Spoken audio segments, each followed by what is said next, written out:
네, 여러분 안녕하십니까. 8월 13일 목요일 아침 매일 성경 묵상 함께 나누겠습니다. 8월 13일 목요일 아침입니다. 오늘은 이사야 25장으로 넘어가서요. 1절부터 12절까지 말씀인데 제가 1절을 읽고 6절부터 8절 이렇게 네 구절을 읽겠습니다. 여호와여, 주는 나의 하나님이시라. 내가 주를 높이고 주의 이름을 찬송하오리니 주는 기사를 옛적에 정하신 뜻대로 성실함과 진실함으로 행하셨음이라. 6절로 갑니다. 만군의 여호와께서 이 산에서 만민을 위하여 기름진 것과 오래 저장하였던 포도주로 연회를 베푸시리니 곧 골수가 가득한 기름진 것과 오래 저장하였던 맑은 포도주로 하실 것이며, 또 이 산에서 모든 민족의 얼굴을 가린 가리개와 열방 위에 덮인 덮개를 제하시며 사망을 영원히 멸하실 것이라. 주 여호와께서 모든 얼굴에서 눈물을 씻기시며 자기 백성의 수치를 온 천하에서 제하시리라. 여호와께서 이같이 말씀하셨느니라. 아멘. 오늘 본문을 중심으로 하나님이 베푸시는 잔치, 하나님이 베푸시는 잔치라는 제목으로 말씀을 증거하겠습니다. 여러분, 예전에 왕이 잔치를 베풀면은 국가의 중요한 사람들이나 또 공적이 있는 사람들을 불러서 초대장이 있어야 왕궁에서 펼쳐지는 왕의 연회, 왕의 잔치에 들어갈 수가 있었습니다. 마찬가지로 하나님 나라의 그 잔치는 아무나 들어가는 것이 아니고, 하나님의 그 말씀을 믿고 끝까지 하나님을 의지하고, 또 이스라엘로 보면은 그 멸망 중에 남은 자들이 하나님의 잔치에 들어가게 됩니다.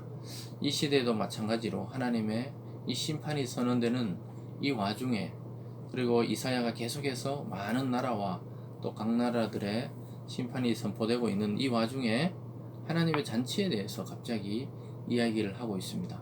이것은 그 수많은 고통과 고난 중에도, 핍박 중에도 하나님이 구원할 자를 구원하셔서 그들을 위한 잔치를 반드시 베풀겠다는 하나님의 의지의 표현이라고 볼 수가 있겠습니다. 그래서 오늘 첫 번째로 보면요, 하나님이 나의 하나님이다 이렇게 고백합니다. 주는 나의 하나님이다 이렇게 고백합니다. 1절에서 5절은 원래 포악한 나라를 심판하는 그 하나님의 모습을 보여주면서도 제일 중요한 구절이 1절입니다. 다시 보겠습니다. 여호와여, 주는 나의 하나님이시라. 내가 주를 높이고 주의 이름을 찬송하오리니 주는 기사를 옛적에 정하신 뜻대로 성실함과 진실함으로 행하셨음이라. 하나님이 행하시는 일을 보고 오늘 이사야 선지자를 통해서 나의 하나님이라고 이사야가 고백하고 있습니다. 왜냐하면 옛적에 하나님이 베푸셨던 그 은혜를 봤을 때 지금도 앞으로도 하나님이 약속하신 대로 역사를 운행하실 것이라는 그 고백이 들어있는데요. 특별히 1절 앞에 여호와 주는 나의 하나님이시라. 굉장히 중요한 단어죠. 여러분, 우리의 하나님이다, 또 공동체의 하나님이다 이렇게 볼 수도 있지만은 하나님과 1대1의 관계에서 은혜를 나에게 베풀어 주셨던 하나님에 대한 그 기억이 여러분들도 있을 것입니다. 그래서 개인적 신앙 고백이 반드시 있어야 하는 것이 우리가 믿고 있는 이 기독교의 핵심적인 내용입니다. 나의 하나님, 나의 주, 또 예수님도 나의 그리스도, 나의 구원자, 이 고백이 있어야 돼요. 그냥 기독교의 하나님, 기독교의 예수 그리스도가 아닌 나의 하나님, 나의 그리스도, 이런 고백이 있을 때 정말 가깝게 느껴집니다. 정말 여러분들이 어렵고 힘들고 또 낙심될 때 보이진 않지만 말씀으로, 찬양으로, 기도로, 성령으로, 또 환경적인 도우심으로 여러분들을 하나님이 직접적으로 도울 것을 아마 경험하시고 느꼈을 것입니다. 그럴 때 우리는 다른 사람의 하나님이 아니고 부모님의 하나님이나 또 교회의 하나님이 아닌 나의 하나님, 나의 주님, 이 고백이 나오게 되는 것입니다. 여러분들에게도 그러한 고백이 있기를 주님의 이름으로 축원드립니다. 또한 계속해서 2절부터 5절은 포악한 나라를 심판하신다 이렇게 이야기하고 있습니다. 나의 하나님이 나의 억울함을 풀어주시는 것이죠. 민족을 고통스럽게 하고 또 사람들, 백성을 고통스럽게 했던 포악한 왕들과 나라들은 하나님 반드시 제거하시고 그들이 다시는 이 땅에 발붙이지 못하게 하겠다고 말씀합니다. 4절에 보면 이렇게 말합니다. 주는 포악자의 기세가 성벽을 치는 폭풍 같을 때 빈궁한 자의 요새이며 환난당한 가난한 자의 요새이며 폭풍 중에 피난처시며 폭양을 피하는 그늘이 되었사오니 포악한 자가 이 세상을 삼킬 듯이 그렇게 악랄하게 이렇게 설치고 다녀도 그럴 때 하나님에게는 우리가 요새가 되어 주시고 또 환난당하고 가난한 자에게도 요새 아주 적이 공격할 수 없는 안전한 곳이다 이 말이죠. 그리고 폭풍 중에 피난처고 폭양 이 무더운 태양빛 아래 그늘이 되었다. 여러분의 하나님은 어떻습니까? 저도 개인적 신앙으로 볼 때 참 하나님의 은혜 없이는 오늘 이 자리까지 또 이 순간까지 살아남을 수가 없었고 또 이러한 사명을 감당할 수도 없었다는 것을 이 구절들을 보면서 참 깨닫게 됩니다. 하나님의 은혜 없이 어떻게 우리가 이 폭풍 같은 세상을 안전하게 지나갈 수가 있겠습니까? 또한 사고와 질병과 재난과 또 고통 중에 있는 많은 사람들이 하나님을 피난처 삼으시고 또 이 더운 날의 그늘처럼 하나님이 그늘이 되어주지 않았다면 우리 마음의 한순간도 참된 평안은 없었을 것입니다. 참 돌아보면 돌아볼수록 하나님의 은혜요 하나님의 긍휼이요 또 하나님이 우리를 베푸신 사랑이란 것을 깨닫게 됩니다. 아마 여러분 개개인적으로도 그러하실 것입니다. 하나님의 은혜 없이 살아가는 사람은 사실은 단 한 사람도 없는 것입니다. 계속 볼까요? 5절에 보면 마른 땅에 폭양을 제함같이 주께서 이방인의 소란을 그치게 하시며 폭양을 구름으로 가림같이 포학자의 노래를 낮추시리로다. 결국은 하나님께서 포학자들을 낮추시고 또 그 폭양을 구름으로 가려주신다. 여러분 어떤 이미지가 떠오르세요? 그 폭풍 중에 안전한 포구, 뜨거운 태양 아래 그늘, 또 포학자의 그 기세 아래 요새. 이게 하나님의 모습입니다. 하나님은 우리를 일부러 불편하게 하고 고통을 주고 괴롭게 하는 것이 아니라는 것을 알게 되겠죠. 하나님은 우리의 안전한 피난처가 되시고 무엇보다 나의 하나님이 되어 주시는 것입니다. 계속해서 오늘 두 번째 보면 하나님이 베푸신 잔치에 참여하는 자들이 있다고 이야기합니다. 6절과 8절 아까 읽었던 그 사이에 나오는 내용이죠. 하나님이 나의 하나님이 되시는 사람들에게는 반드시 하나님 베푸시는 잔치에 초대받게 된다는 것을 보여줍니다. 6절부터 읽어봅니다. 만군의 여호와께서 이 산에서 만민을 위하여 기름진 것과 오래 저장하였던 포도주로 연회를 베푸시리니 곧 골수가 가득한 기름진 것과 오래 저장하였던 맑은 포도주를 하실 것이며 아주 극상품의 포도주를 준비해 놓고 하나님이 잔치를 베푸신다 이렇게 말하고 있습니다. 만민을 위해서 사실 온 이방 땅과 온 세상 사람이 하나님께 나오기를 하나님은 원하고 있다는 것입니다.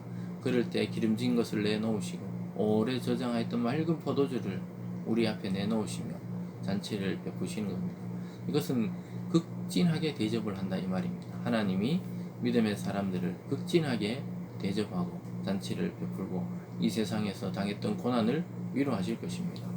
7절에 이렇게 말합니다. 또 이 산에서 모든 민족의 얼굴을 가린 가리개와 열방 위에 덮인 덮개를 제하시며 또 8절입니다. 사망을 영원히 멸하실 것이라. 사망을 영원히 멸하신다. 이것은 신약의 그리스도를 그대로 보여주고 있습니다. 사도 바울은 예수님께서 부활하셔서 사망을 사망시켰다 이렇게 말하고 있습니다. 사망을 죽여버렸다.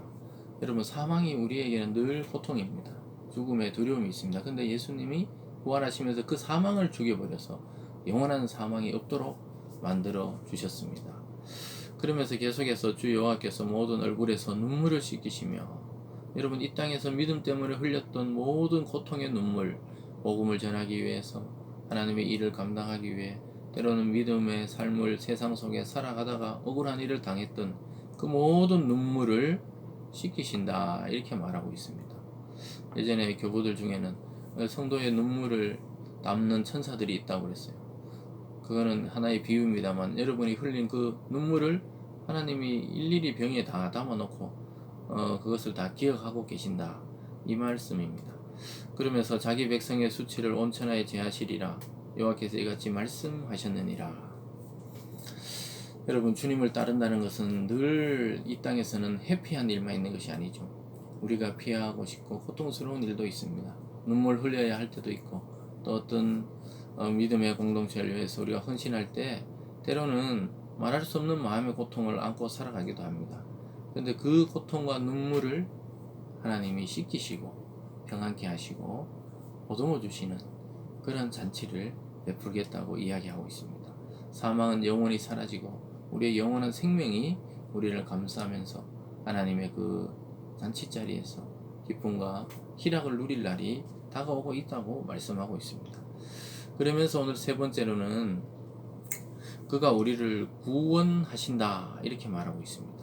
결국은 이 땅에서도 우리가 살아갈 수 있도록 인도하신다 이 말인데요. 9절에 보면 그날에 말하기를 이는 우리 하나님이시라 우리가 그를 기다렸으니 그가 우리를 구원하시리로다.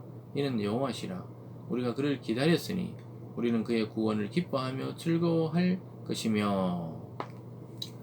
사랑하는 여러분, 하나님은 구원의 하나님이십니다. 그가 우리를 반드시 구원하시고 지금 요즘 당하는 이 어려움과 이런 환경 속에서도 반드시 살 길을 주십니다. 여러분, 포기하지 마시고 믿음으로 하나님 앞에 나갈 때 하나님의 응답이 있고 하나님이 주시는 지혜가 있고 하나님이 주시는 살 길이 보일 것입니다.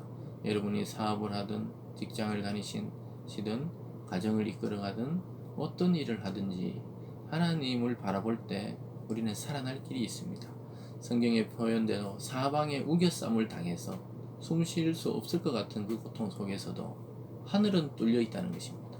우리 사방 동서남북이 막혀도 하늘은 뚫려 있다는 것입니다. 그것은 하나님이 직접적으로 여러분들에게 개입해서 여러분들을 그 어려움에서 구원하시고 고통에서 치유하시고 또 죽음에서 살아나게 하셔서 하나님의 잔치자리에 결국은 다 같이 들어갈 수 있게 하실 것입니다.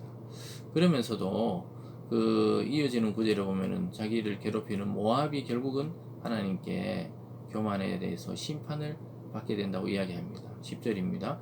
여호와의 손이 이 산에서 나타나시리니 모압이 거름물 속에서 초계가 밟힌같이 자기 처소에서 밟힐 것인즉 그가 헤엄치는 자가 헤엄치려고 손을 편같이 그 속에서 그의 손을 펼 것이나 여호와께서 그의 교만으로 인하여 그 손이 능숙함에도 불구하고 그를 누르실 것이라.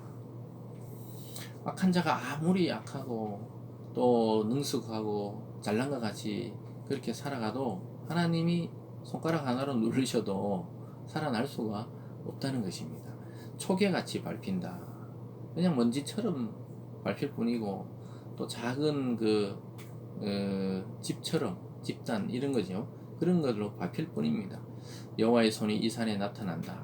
여러분, 나를 구원하시고 우리를 구원하시고 저와 여러분을 건지시는 하나님께서 우리를 괴롭히는 악한 사탄과 귀신들과 또 눈에 보이는 악한 사람에 대해서도 하나님이 짓누르실 때가 옵니다. 그러면 그들은 숨도 못 쉬고 우리는 주님과 함께 평안하게 주가 베푸시는 그 잔치에 그걸 누리면서 영광스럽게 살아갈 날이 온다는 것입니다. 여러분, 살아생전에도 이런 일이 있을 것입니다. 여러분을 반드시 어려움에서 구원하시고 또 여러분을 괴롭히는 그 자를 철저하게 하나님이 응징하십니다. 우리의 방식이 아니고 하나님의 방식으로 그가 회개하지 않을 때 끝까지 교만할 때 하나님은 땅바닥에 패대기 치듯이 그를 완전히 버리실 때가 온다는 것입니다. 사랑하는 여러분, 이미 저와 여러분에게 베푸신 하나님의 은혜를 오늘 이 아침 기억하시기 바랍니다. 그리고 하나님이 누구의 하나님도 아닌 나의 하나님이 되어야 됩니다. 내가 경험하고 내가 깨닫고 나에게 오신 그 하나님을 만날 때 우리는 하나님이 베푸신 천국 잔치에 참여하는 또 이미 참여하고 있는 자가 되는 것입니다. 그래서 어떤 어려움 속에도 마음속에는 진정한 기쁨이 솟아나는 것이죠. 그래서 여러분, 하나님의 말씀을 차지하는 자는 결국 승리자가 될 것입니다. 이미 하나님의 말씀을 자기 것으로 삼은 자는 천국의 기쁨을 하루하루 누리면서 살아가고 있는 것입니다. 저와 여러분은 참된 왕이신 만왕의 왕이신 여호와 또 예수 그리스도가 왕 되신 그분의 통치 안으로 이미 초대된 자들입니다. 의심하지 마시고 왕의 초대에 응하셔서 왕의 품에서 왕이 베푼 그 잔치 자리에서 평안과 기쁨과 사랑과 또 소망을 가지고 살아가는 오늘 이 하루 되시길 주님의 이름으로 축원합니다. 기도하겠습니다. 사랑의 하나님 아버지 감사합니다. 하나님이 베푸신 구원의 은혜를 우리 자신이 받아들였음을 참 감사히 여기며 오늘 또 하나님의 그 은혜와 구원에 감격하며 살아가는 이 하루가 될 수 있도록 축복하여 주시옵소서. 악한 자의 멸망을 보게 하시고 또 하나님을 의지하는 자의 기쁨이 넘치게 되는 그러한 세상 되게 하여 주시옵소서. 감사드리며 예수님 이름으로 기도드리옵나이다. 아멘.